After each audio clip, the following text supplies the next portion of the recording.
तो भगवान शंकर को श्रावण प्रिय है, एक कारण कहा कि मंथन में जो विष निकला उस विष का पान किया और भगवान देवताओं ने मिलकर भगवान शंकर का जलाभिषेक किया।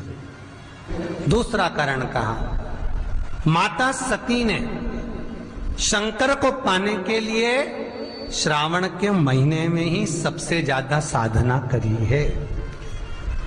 और क्या करा था माता सती ने?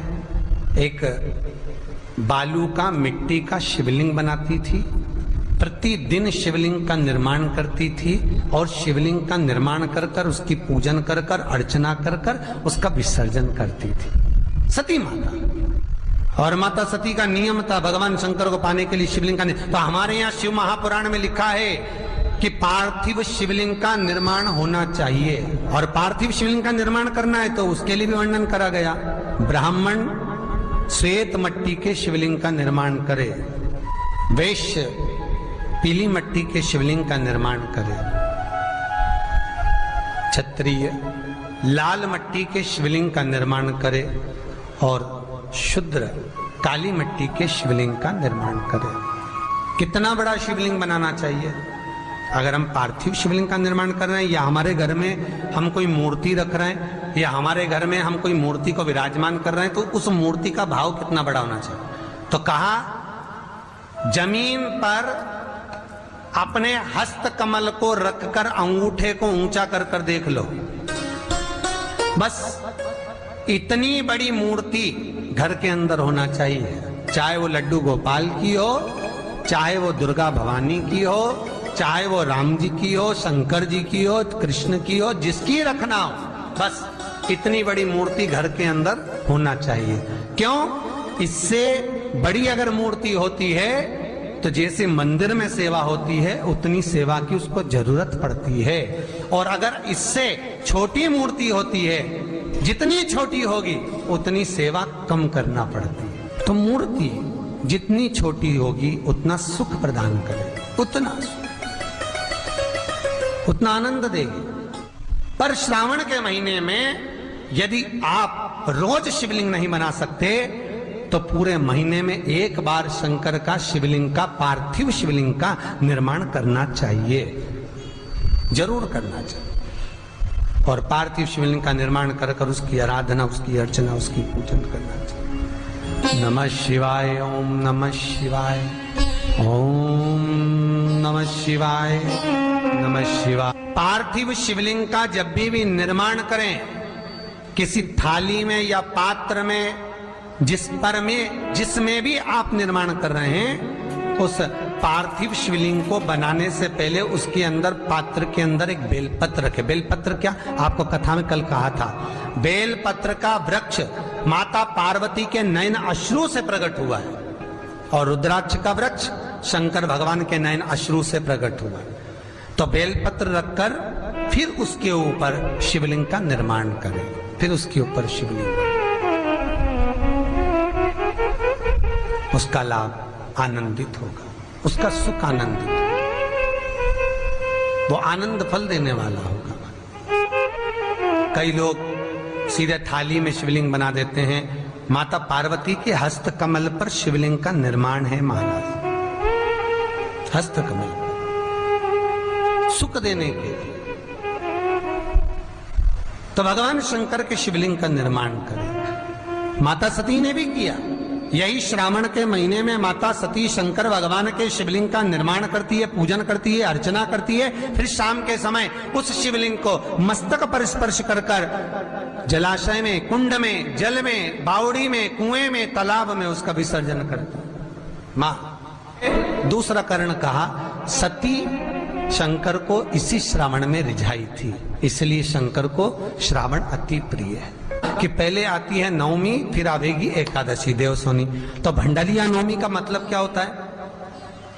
भंडारिया नवमी का स्मरण क्या होता है? अभी आपको कहा था 9 जगह पर बेलपत्र चढ़ती है। भंडारिया नवमी का मतलब ही यही है कि भगवान विष्णु सोने जाने से पहले नवमी तिथि के दिन 9 बेलपत्र भगवान शंकर को समर्पित कर कर भगवान शिव के मंदिर में बैठकर भगवान शंकर की आराधना कर कर भगवान विष्णु लक्ष्मी जी के साथ अपनी सृष्टि का कार्यभार 4 महीने के लिए शंकर जी को सौंप देते हैं भंडरिया नवमी के दिन। और एकादशी के दिन से, देव सोनी एकादशी के दिन जब भगवान सोते हैं, उस दिन से भगवान शंकर पूरे कार्यभार को देखते हैं।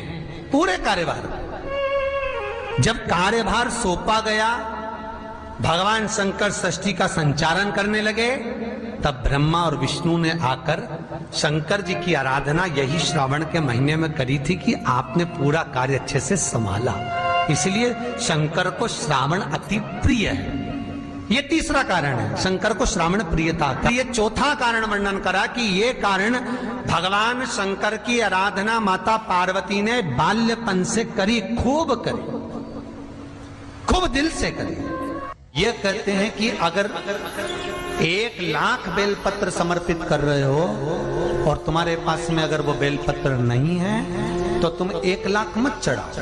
आप तो एक बेलपत्र, परंतु वो बेलपत्र भी पूर्ण तरह से साफ, सुंदर, सुरक्षित, खंडित ना हो, वो मुझे समर्पित करो। एक चावल का दाना चढ़ाओ पर वो खंडित ना हो, एक फल चढ़ाओ वो खंडित ना हो, एक पुष्प चढ़ाओ वो खंडित ना हो। शिव कहते हैं मेरे हाथों से मेरा पुत्र खंडित हो गया था, उस दिन से मैंने वचन दिया है माता पार्वती को कि खंडित वस्तु स्वीकार नहीं करूंगा और ना खंडित दूंगा।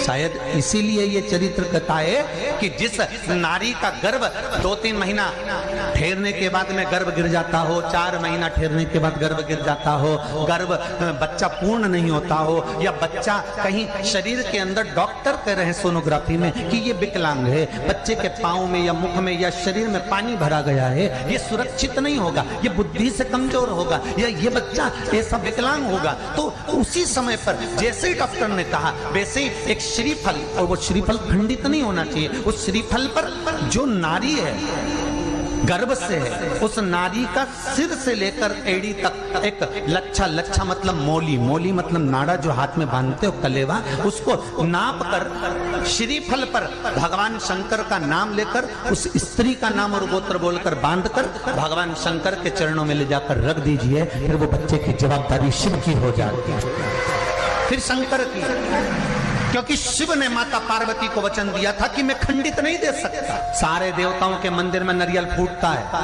हनुमान जी के मंदिर में नारियल फूटता है, राम जी के मंदिर में नारियल फूटता है, देवी जी के मंदिर में नारियल फोड़ा जाता है, पर शंकर जी के मंदिर में नारियल नहीं फोड़ा जाता। आखा की आखा दिया जाता है कि पूर्ण दीजिए, बेलपत्र पूर्ण दीजिए, फल पूर्ण दीजिए, एक चावल का दाना भी दे रहे हो तो पूर्ण दीजिए। उसमें एक और अच्छी बात है, बहुत ध्यान लगाकर सुनिएगा जरा। जितने आस्था चैनल पर सुन रहे हो, यूट्यूब पर सुन रहे हो, फेसबुक पर सुन रहे हो, या इस पंडाल में श्रवण कर रहे हो, बहुत सावधानी से ध्यान दीजिएगा। कभी श्रावण महीने में अगर आप शंकर जी के मंदिर में जाएं और शिव मंदिर किसी वृक्ष के नीचे हो, बट वृक्ष के नीचे हो, चाहे पीपल के वृक्ष के नीचे हो, चाहे वो आंवले के वृक्ष के नीचे हो, चाहे वो बेलपत्री के वृक्ष के नीचे हो, चाहे वो शमी के वृक्ष के नीचे हो, चाहे जिस वृक्ष, कोई भी वृक्ष के नीचे अगर कोई शिवालय है, शंकर जी का कोई मंदिर या शंकर जी का कोई शिवलिंग रखा हुआ, तो एक दुर्वा किसी भी श्रावण महीने में तुम जब भी किसी शिवालय में जाएं, जिस वृक्ष के नीचे शिवलिंग हो, उस शिवलिंग पर ये शिवलिंग रखा हुआ है, ये जलाधारी है। जलाधारी पर जहां शिवलिंग रखा हुआ है वहां कटी भाग, कटी भाग माता पार्वती जी का हस्तकमल, उसके ऊपर रखा हुआ है शिवलिंग, सामने अशोक सुंदरी और भगवान शंकर के दोनों पुत्र गणेश कार्तिकेय, ऊपर से जल गिरता है जया, विषहारा, शामलीवारी, दौतली, देव, ये भगवान शंकर की 5 बेटियां। तो जो कटी भाग, इस कटी भाग पर अगर मात्र एक दुर्वा समर्पित कर कर, जिसकी किडनी या लीवर डैमेज हो रहा हो, काम नहीं कर रहा हो, या किडनी लीवर में कोई तकलीफ हो रही हो, या डायलिसिस चल रहा हो, तो मात्र एक दुर्वा उस कटी भाग पर श्रावण महीने में समर्पित कर कर, उस दुर्वा के 7 टुकड़े कर कर 7 दिन प्रतिदिन सुबह के समय पर उसको चबाकर खा लेने पर या निगल जाने पर धीरे धीरे धीरे धीरे डायलिसिस बंद होने लगता है और किडनी लीवर अपना काम करना प्रारंभ कर देते हैं। एक दुर्वा, कितनी दुर्वा? एक दुर्वा, मात्र एक दुर्वा।